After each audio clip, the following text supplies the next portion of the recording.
All right, from Studio Live in beautiful Cumberland, BC, you're listening to the Edible Valley Podcast. I'm chef and host Jonathan Frazier. And I'm your co-host, Darren Howlett. We'd like to thank you for joining us again as we explore the food culture of the Comox Valley and beyond. Excellent. Well, I'd like to welcome all the listeners back. And today we're going to get into dining a little bit and talk a little bit about pop-up dinners. Right. I think it's something we've done a few for the podcast here, just as a little way to make some money to help cover our costs of doing the episodes and recording and editing and promoting and keeping a site running and all those fun things that go along with podcast aren't part of cooking, or as in what we like to talk about. So that was one way we thought would be a great way to do some fundraising, was to get some people in and get them really energized about the food of our valley and absolutely, and some of the things we can do with it. Anyways, I just thought we could get into a little bit of conversation about this just today, the subject of other pop-up dinners and underground dinners and where people can go to do this. Or For sure. For me, I mean, I'm probably late to the game. I think that aside from the two that we did one, a year and a half ago, and then one probably about 2.5 years ago? I would say it was more like 3 years ago. Oh, my goodness. Yes. Okay. We're talking probably around the 50s, the 40s and 50s in episodes. So. All right. Wow. So aside from those, I had attended one probably a year before that. And before that, I wasn't even really aware of them. I'd sort of heard them. And I think a few of my friends, and maybe my brother and I, had at one point talked about how cool the idea of it would be. But I think it was sort of right around the time when that was apparently just starting. I think people were doing such things. We just weren't aware of it. Well, I think that's, and maybe just to share with our listeners, what we sort of consider a pop-up dinner or an underground dinner would be one of those dinners that's sort of a little tucked away, probably at someone's house, someone's garden, somewhere industrial, a workshop or something like those lines, just somewhere a little out there that you wouldn't expect to be eating dinner. Everyone just comes together and puts a beautiful meal together. Yeah. And I think there's a lot of great I think it would also, there's a lot of, I look at them too, I perceive them more as like a one-night restaurant. Like, it's a restaurant in every which way. You're getting a chef or a budding chef, somebody that's learning cookery in some way, or somewhat, whoever's leading the charge usually knows what they're doing.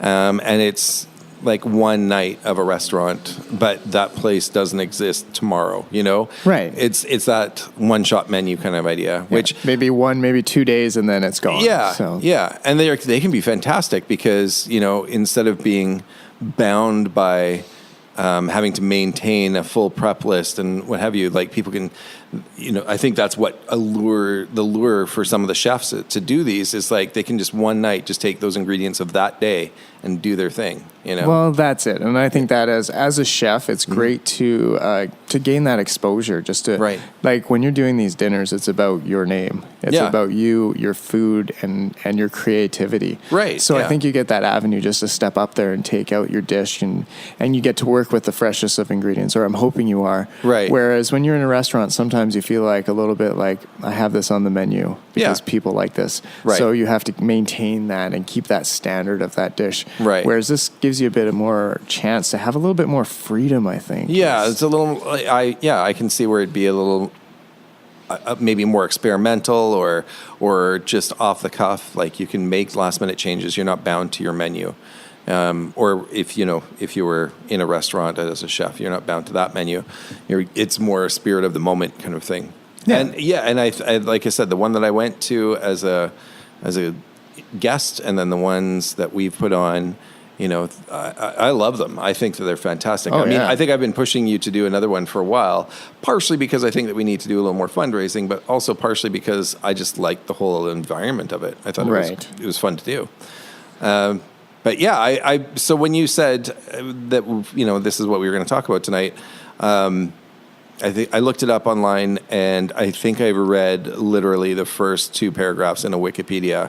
And I was like, I'm pretty solid that I know most of this anyways. The only thing I would say is I didn't realize that they seem to think that the genesis of them was It started about 10 to 12 years ago in popularity, and it was generally a way for these chefs just coming out of cooking school to throw dinner parties, but charge for them so that they could get their name. They could start doing some name building, some brand building. Well, a little bit of brand building. And, you can search for investors, because everyone wants to own a restaurant. Yeah. I don't know why. It's a tough job, and it's hard to make money at it sometimes. So it's an opportunity to find someone that wants to put some money behind you to say, I think you can do this. So, and you can show them straight up, this is what I can do and this is what I want to do in my restaurant. So it's a great opportunity in that way. I mean, in that respect, it's almost like an audition. I hadn't really thought of that. Right. Yeah, amazing. It's got that. I feel like it's morphed a bit, and a few chefs that I work with, and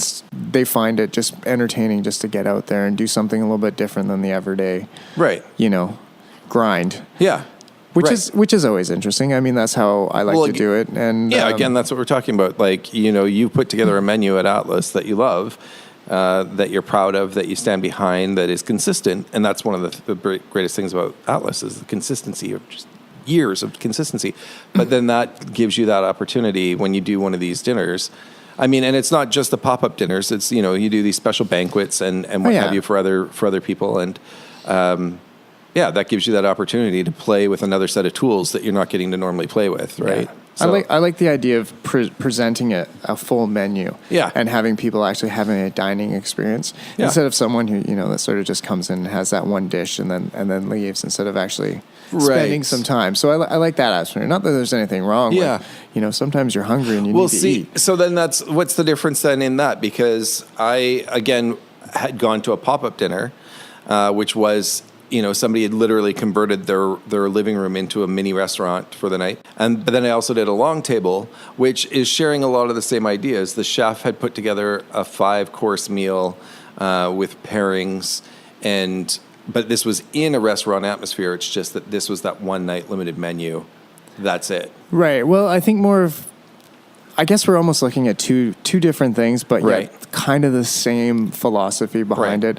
It's a lot of, having permits and permission. Right. Having the correct zoning. So a lot of this stuff is kind of thrown together at the last minute with a very select group. Right. And it's kind of a way, I guess, even just to develop a bit of economy. Right. Like a little bit of an underground economy to keep things flowing and keep other interests going that maybe couldn't be sustained in other ways. Right. I was lucky enough to go to a dinner just recently at a farm.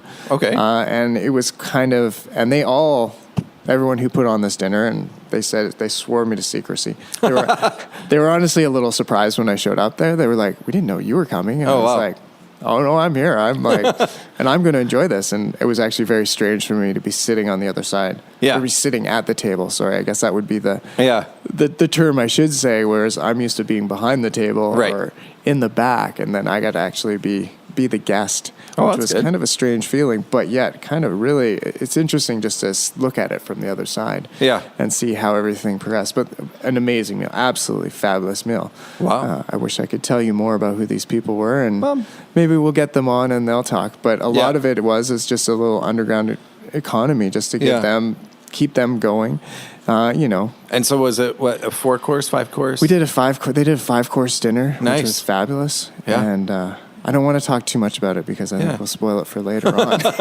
No problem. So then, like I said, I keep bringing up that I like doing it, but I know that it can be just the sheer volume of work that goes into that one night. I know you've been like, I can't do that. I can't bring myself to that right now. Yeah, it's such a tough thing. It was because I can look tired sometimes and I can feel tired. And so just that whole commitment and trying to think about, okay, how many plates am I going to need? Right. How much cutlery am I going to need? Right. How much food am I going to need? How much, what are the guests going to require? Just writing out the menu, presenting it to them, having them understand it, and just the twists and turns that go along with it. All of a sudden, running out of an ingredient, not being able to do it after you've gone to the print, you printed it out and such. So, it was a lot. There's a lot to undertake in that whole situation. Right. No more difficult than any other restaurant, but sometimes it's nice to take a day off. So yeah, absolutely. Well, and it's funny how almost serendipitous that here just a couple of days ago you talked about doing this as a subject for an upcoming podcast, and then a friend reaches out and says, "Hey."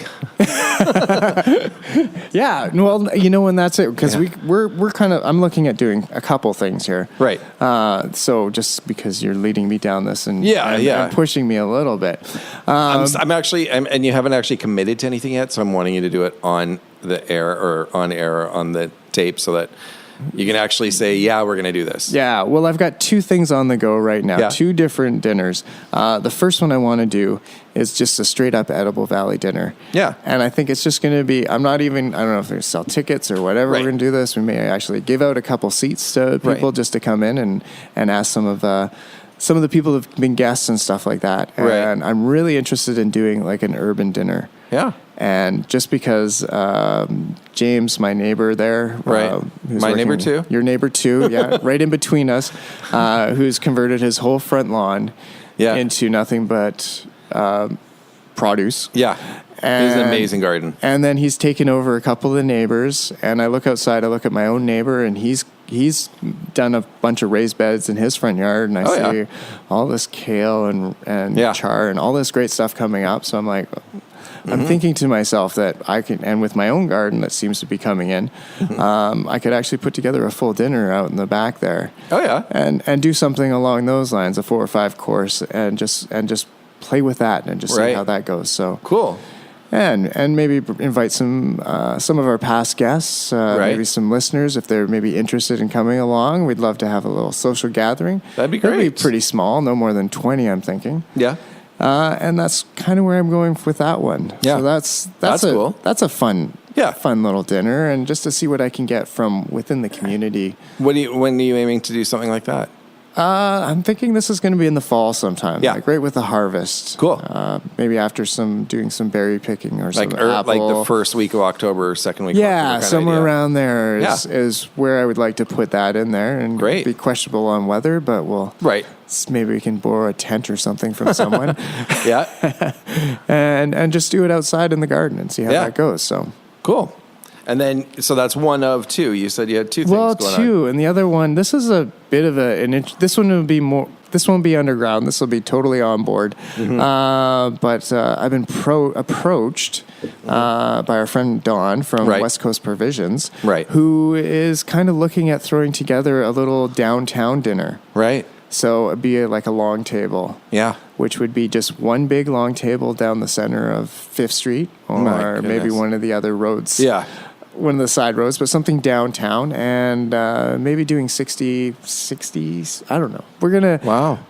a few seats. Yeah. And then maybe join in with some of the downtown restaurants and see if they want to take on a course. Oh, cool.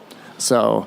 It's very tentative. It's very... still just in the talking stage. Very, very tentative. There's still permission from the city, permission from VHA, permission from everyone to make this happen. But kind of sounds like a really interesting, and a lot of people have been talking about doing something downtown for a lot of years now. So this might be kind of a way to bring some life to the downtown and have an amazing meal. That's fantastic. Yeah. That's great. So I know this is definitely one that if this interests you and you want to hear more about it, I would definitely check out West Coast Provisions and check out their website. She's got a bunch of social media stuff that's going to come up once everything's solidified and tickets go on sale. They'll go fast because there's very few. Yes. So be keeping an eye on that. And this year we don't have flavor, because it's on a 1 year on, 1 year off. So this might be a little bit of the 1 year off. We'll do a little downtown dinner and see how that plays out for everyone. Well, that's cool. That's great.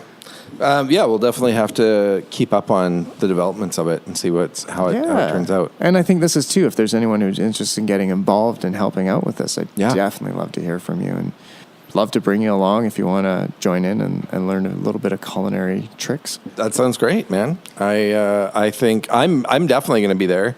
I sort of jump at these opportunities to get in and get behind the scenes more so than just at the front. You know, Right. I like those times when I get to do prep. I know it sounds ridiculous, but I do. I love it. Putting together a big dinner for a lot of people and being behind the scenes. Just as much as I like being in front of the scene. So yeah. It's a good show. So Yeah. anyways, I hope we've learned a little bit about dinners here. I think it's a little bit of us just rambling about how much we enjoy doing this stuff. But I mean, if I can interject really quickly, like this is one of those times when I'd love to hear from everybody and hear about their favorite pop-up dinners or you know, any that might be coming up that we might want to, you know, well, and pick up tickets for. And that's it. That's another reason. Maybe contact us because we are always hearing of these events coming up. Yeah. Of course, you know, they're not something we want to put on a Facebook site or publish anywhere. It'd be something that you can get on an email list. That I know there's a few places that do it, and and also there's a lot of establishments around here who do little dinners and stuff like that, wineries and even some of the restaurants in town do their famous little dinners and stuff like that. Yeah, like I know. Absolutely. So let us know what you've heard or have going on or what you like to attend. We would love to talk more about it. Yeah, and definitely. And if you have an event out there that you're wanting to talk to us about, we'd love to have you on the show. So we should give you some information on how to get in contact with us. Yeah. If you haven't noticed, it's the Edible Valley Podcast at gmail.com. You can send us an email there. Of course, we're on Twitter at the Edible Valley. Don't forget to check out our Facebook page, the Edible Valley Podcast. And where else can you see us, Darren? Well, didn't you say just today that we're now registered with Google? Google Play. Google Play. iTunes. You can find us on iTunes, Google Play. Stitchers. The regular Podbean. You can find us there. Yeah, definitely Podbean, our supporting host. Yeah. It's a great site. So there's lots of avenues to check us out and listen to some of our old episodes and help us support our local community here. Yeah, absolutely. And speaking of supporting community, many thanks go to Kirsten Wood Music, of course, the Atlas Cafe, Ivan's Truffles, we have Butcher's Block, and the shout-outs. West Coast Provisions really been behind us lately and throwing a lot of promotion our way. So thank you to Don for that. Yeah, and also let's not forget Signature Oil and Vinegars. They're always supporting and promoting our site when they come up. So absolutely, thank you very much for those. And definitely, we'd love to get, if you want to go on iTunes or any of those sites and write us a review. Definitely check out our Podbean thing and subscribe to us. That always helps us sort of help push the message and keep things going. So yeah, absolutely. All right. Well, thanks for listening.